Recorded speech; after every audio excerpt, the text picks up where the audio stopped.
मनात कायम आनंद ठेवा आणि सतत स्वतःला आठवण करून द्या की माझ्या आयुष्यात जे काही घडेल ते माझ्या भल्यासाठीच घडेल, कारण भगवंत हे मांगल्याचे निवासस्थान आहे आणि मी त्यांच्या आश्रयाला आहे.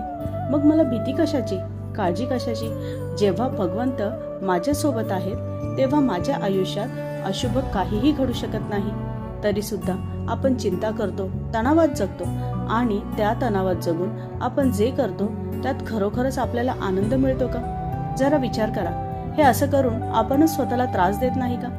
एक लक्षात घ्या, ज्या दिवशी आपण स्वतःला पूर्णपणे देवाकडे समर्पित करतो त्या दिवशी भगवंतच आपल्या आयुष्याची जबाबदारी घेतात. आपले दुःख, आपले सुख, आपली काळजी सगळं ते स्वतः सांभाळतात. आपण फक्त एवढंच करायचं, पूर्ण विश्वासाने म्हणायचं, देवा आता सगळं तुझ्यावर सोपवलं आहे रे.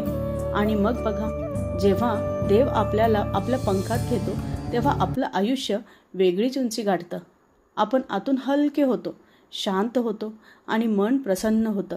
लक्षात ठेवा, देवावर विश्वास ठेवून चाललेली वाट हीच खरी जीवनाची शांती आहे आणि हीच खरी जीवनातील प्रगती आहे. काय पटतंय ना? श्री गुरुदेव दत्त. श्री स्वामी समर्थ महाराज की जय.